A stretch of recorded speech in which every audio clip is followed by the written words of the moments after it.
के बाद फिर से आपका इस्तकबाल करते हैं और अब बात भोपाल सानहे की करेंगे।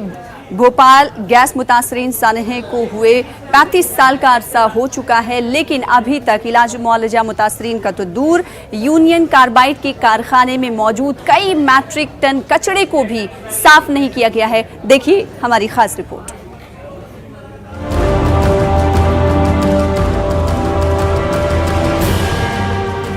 भोपाल गैस दुनिया का अब तक का सबसे बड़ा सनअती हादसा है। सुप्रीम कोर्ट के मुताबिक 2 और 3 दिसंबर की दरमियानी रात को निकलने वाली MIC गैस से 15,273 लोगों की मौत और 5,74,374 लोग जख्मी हुए थे। कहने को तो इस हादसे को गुजरे 35 साल का अरसा बीत चुका है, लेकिन इन 35 सालों पर नजर डालें तो वक्त जरूर गुजरा है, लेकिन गैस मुतासरीन के मसाइल वही हैं जो 3 दिसंबर 1984 के सुबह थे। अब तो मरकजी और सूबाई हुकूमतों ने इस पर बात करना और तहकीक करना भी बंद कर दिया है। गैस मुतासरीन तो यहाँ तक इल्जाम लगाते हैं कि गैस के मुज़िर असरात की जो रिपोर्ट आई है, हमारी हुकूमतें उन्हें भी दबाने का काम कर रही हैं।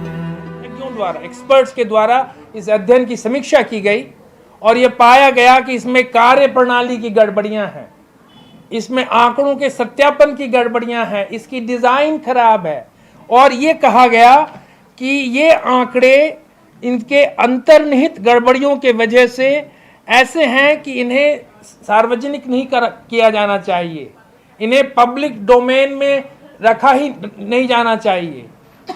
इस तरह से इन आंकड़ों को दफन किया गया। गैस सानिहा 2 और 3 दिसंबर 1984 की दरमियानी रात को पेश आया था। उस वक्त मध्य प्रदेश में कांग्रेस की हुकूमत थी। उसके बाद मध्य प्रदेश में 15 साल बीजेपी की हुकूमत कायम रही और अब कांग्रेस फिर से वापस आ गई है, लेकिन गैस मुतासरीन के नाम पर दोनों पार्टियां सियासत से आगे नहीं निकल सकी। अब तक गैस सानिहा पर न तो म्यूजियम बनाया जा सका और न ही उनके इलाज व मुआवजे को यकीनी बनाया जा सका है।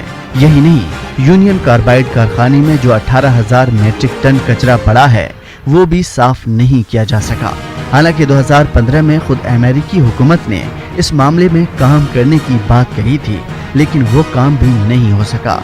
यूनियन कार्बाइड कारखाने में पड़े केमिकल से ज़ेर ज़मीन कितना पानी रोज आलूदा हो रहा है, इसके ताल्लुक से गैस मुतासरीन कुछ इस तरह से कहते हैं। और अभी जो पूरी बात हो रही है वो ये हो रही है कि यहाँ स्मारक बना दिया जाए। जैसे स्मारक बनाने से अपने आप रातों रात कुछ सफाई हो जाएगी वहाँ पर। तो स्मारक बनाना सिर्फ इस बात का है कि किस तरह से इस पूरे मामले को दबा दिया जाए और उसमें पूरी तरह से केंद्र की सरकार और मध्य प्रदेश सरकार लगे हुए हैं। मध्य प्रदेश सरकार ने पिछले 30 सालों में कोई कदम नहीं उठाया है। पहले ये जानने के लिए कि कौन से जहर है, दूसरा इस जहर को साफ करने के लिए, और तीसरा कि यहाँ इस जहर वाले पानी पीने से जो लोगों के अंदर तकलीफें हुई हैं, समस्याएं, स्वास्थ्य संबंधी समस्याएं हो रही हैं, उनका इलाज और उनका शोध करने की।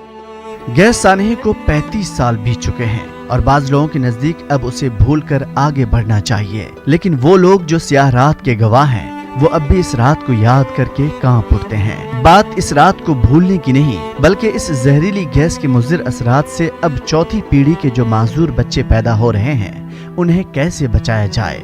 अब आप खुद इन माजूर बच्चों को देख सकते हैं जिनकी माओ ने हुकूमतों के अदम तवज्जुही से नाराज होकर जुलूस निकाला है। ये बच्चे तो यही कह रहे हैं कि सरकार हमारी तरफ भी मोहब्बत की नजर से देख लीजिए। इसकी बदबू आई साहब, हम लोग भागे यहाँ से देखा कि सड़क पे जानवर मरे पड़े, आदमी मरे हुए पड़े हैं। पानी से क्या साहब, सामने खड़े हैं, आपके फेफड़े खराब हो गए पूरे गैस से, टीबा इलाज भी ढंग से नहीं हो रहा है साहब। और हजारों की तादाद में आज इन बस्तियों में बच्चे विकलांग पैदा हो चुके हैं, लेकिन इनका पुनर्वास का काम अभी तक कहीं हो नहीं रहा है। और ये ठीक हो सकते हैं, ये बिल्कुल सोच गलत है कि ये बच्चे ठीक नहीं हो सकते, ये पूरी तरह से ठीक हो सकते हैं, लेकिन थोड़े हाथ बढ़ाने की जरूरत है, जो कि सरकार कर सकती है। सरकार के पास अथाह पैसा है और राव केमिकल कंपनी जो कि उसके पास कोई कमी नहीं है दुनिया में पैसे की, वो उसको दबाव बनाए और उनको जिम्मेदारी लेना चाहिए। 2 और 3 पीढ़ी की कम से कम जिम्मेदारी राव केमिकल ले और हमारी सरकार उसको जिम्मेदारी देने से मजबूर करे कि वो यहाँ की जिम्मेदारी। समाजी तंजीमों और सरकारी दावों से अलग हटकर जब तक हुकूमतें इस मामले में संजीदगी का मुजाहरा नहीं करेंगी, तब तक न तो उसके मुज़िर असरात से आने वाली नस्लों को बचाया जा सकता है और न ही जो लोग बीमार हैं उन्हें बेहतर इलाज फराहम किया जा सकता है। भोपाल से न्यूज़ 18 उर्दू के लिए डॉक्टर मेहताब आलम की रिपोर्ट। और उर्दू दुनिया के आज नामवर